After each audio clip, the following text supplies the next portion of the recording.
Hello everyone, welcome back to simply magical. ఈ రోజు మన ఛానల్లో ఈ సండే మీ కిచెన్ లో చేసుకోవడానికి మటన్ పాయ షేర్వా ఎలా చేయాలో చూపిస్తున్నాను.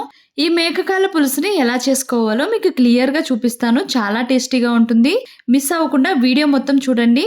ముందుగా ఈ రెసిపీని చేసుకోవడానికి మనకు కావాల్సినవి మేకకాళ్ళు. ఇక్కడ నేను కేజీ మేకకాళ్ళు తీసుకున్నాను. వాటిని శుభ్రంగా వాష్ చేసుకొని కుక్కర్లో ఒక 7 to 8 విజిల్స్ వేయించుకున్నాను మీడియం ఫ్లేమ్ లోని. చూసారు కదా, ఇలా కుక్ చేసుకోవాలి.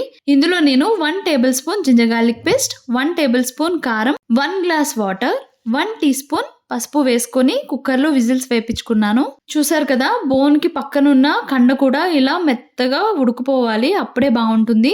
మీకు 8 విజిల్స్ కి కుక్ అవ్వకపోతే 10 విజిల్స్ 12 విజిల్స్ కూడా వేయించుకోవాలి. ఆ స్మెల్ కి మా డాగ్ కూడా వచ్చి ఎలా కూర్చుందో చూసారా, అంత బాగుంటుంది కర్రీ. రెసిపీలోకి వెళ్ళిపోదాం.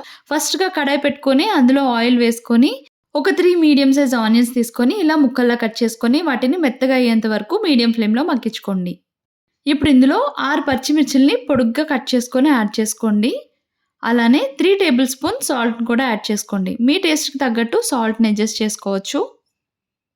ఆనియన్స్ మీడియం ఫ్లేమ్లోనే మెత్తగా అయ్యేంత వరకు మగ్గించుకోవాలి. ఇప్పుడు ఇందులో 2 టేబుల్ స్పూన్స్ జింజర్ గార్లిక్ పేస్ట్ని యాడ్ చేసుకోవాలి. మనం ఆల్రెడీ మ్యారినేషన్లో 1 టేబుల్ స్పూన్ యాడ్ చేసుకున్నాం కదా. మొత్తంగా ఈ కర్రీలో 3 tablespoons ginger garlic paste పడితేనే రుచిగా ఉంటుంది. అండ్ ఇందులో గరం మసాలా పేస్ట్ని యాడ్ చేసుకుంటున్నాను.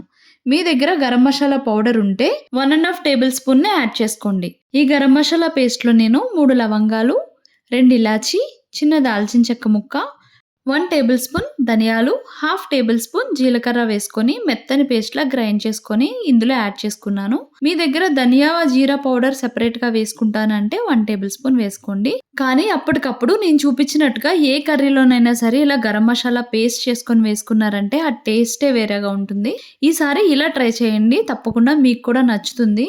అండ్ జింజర్ గార్లిక్ పేస్ట్ పచ్చివాసన పోయేంత వరకు ఫ్రై చేసుకున్నాక ఇప్పుడు ఇందులో ముందుగా విజిల్స్ వేయించుకున్న మటన్ పీసెస్ని యాడ్ చేసుకోవాలి. ఈ రెసిపీ వచ్చేసి నేను ప్రాపర్ పులుసులా చేస్తున్నాను, అంటే చింతపండు పులుపు వేసి చేస్తున్నాను. మీరు యూట్యూబ్లో ఎక్కడ చూసినా సరే చింతపండు పులుపు వేసి చేయరు, ప్రాపర్ షేర్వాలా చేస్తారు. ఈ రెసిపీ వచ్చేసి పక్కా విలేజ్ స్టైల్లో చేస్తున్నాను. సూపర్ ఉంటుంది. తింటున్నప్పుడు ముద్ద ముద్దకి హెవెన్లా ఉంటుంది, అంత టేస్టీగా ఉంటుంది. చూసారు కదా, ఇప్పుడు ఈ మటన్ ముక్కలన్నింటినీ ఇలా మసాలాలతో పాటు ఫ్రై చేసుకోవాలి. 5 మినిట్స్ పాటు మీడియం ఫ్లేమ్లో కుక్ చేసుకుంటే సరిపోతుంది. ఇప్పుడు ఇందులోనే మటన్ నుండి వచ్చిన వాటర్ని కూడా యాడ్ చేసుకుందాం. యాడ్ చేసుకొని ఒక 10 మినిట్స్ పాటు లో ఫ్లేమ్లో కుక్ చేసుకోండి. ఇలా మరిగాక 75 గ్రామ్స్ చింతపండు తీసుకొని దాని నుండి చిక్కటి గుజ్జుని తీసుకోవాలి. మరీ పలుచగా తీసుకోవద్దు, ఎందుకంటే మనం మటన్ ఉడికించినప్పుడు వాటర్ని యాడ్ చేసాం కదా, ఆ వాటర్ సరిపోతాయి.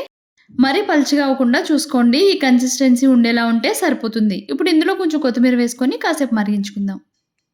ఇప్పుడు మీడియం ఫ్లేమ్లో పెట్టుకొని ఇంకొక 10 మినిట్స్ మరిగించుకోండి. ఇలా ఆయిల్ తేలాలి. సో ఇప్పుడు ఇలా ఆయిల్ తేలాక మనం ముందు గరం మసాలా పేస్ట్ వేసుకున్నాం కదా, అందులో హాఫ్ ఫస్ట్ వేసుకున్నాను, మిగిలిన రిమైనింగ్ హాఫ్ ఇప్పుడు వేసుకుంటున్నాను. ఇన్ కేస్ మీరు కనుక పౌడర్ యాడ్ చేసుకుంటే మీకు చెప్పాను కదా 1.5 టేబుల్ స్పూన్ గరం మసాలా సరిపోతుందని. అందులో హాఫ్ స్టార్టింగ్లో యాడ్ చేసుకోండి, రిమైనింగ్ హాఫ్ వచ్చేసి ఇప్పుడు యాడ్ చేసుకోండి. ఇలా లాస్ట్లో యాడ్ చేసుకోవడం వల్ల కర్రీకి మంచి ఫ్లేవర్ పడుతుంది, టేస్ట్ సూపర్ ఉంటుంది. ఆల్రెడీ పులుసు మరిగిపోయింది కాబట్టి ఇప్పుడు మీడియం ఫ్లేమ్లో 1 మినిట్ పాటు మరిగించుకుంటే సరిపోతుంది. ఇప్పుడు లాస్ట్లో కొంచెం కొత్తిమీర చల్లుకొని స్టవ్ ఆఫ్ చేసుకోండి. చూసారు కదా ఎలా చేసుకోవాలో. ఈసారి మీరు కూడా తప్పకుండా ట్రై చేయండి. ఈ పులుసు తినడం వల్ల మోకాలు నొప్పులు కూడా చాలా బాగా తగ్గుతాయి. ఈ చలికాలంలో మనకి జలుబు దగ్గు ఎక్కువ వస్తాయి కదా, ఈ మేకకాలు పులుసు వేసుకొని వేడివేడి అన్నంలో తిన్నారంటే మీకు చాలా మంచి రిలీఫ్ వస్తుంది. మీరు కూడా ట్రై చేసి ఎలా ఉందో తప్పకుండా నా కామెంట్ బాక్స్లో తెలియచేయండి. Thanks for watching my video అండి. నా వీడియో కనుక మీకు నచ్చితే please do like, share and subscribe my channel. Latest videos notification కోసం పక్కనే ఉన్న బెల్ ఐకాన్ని క్లిక్ చేయండి. Bye bye, see you soon.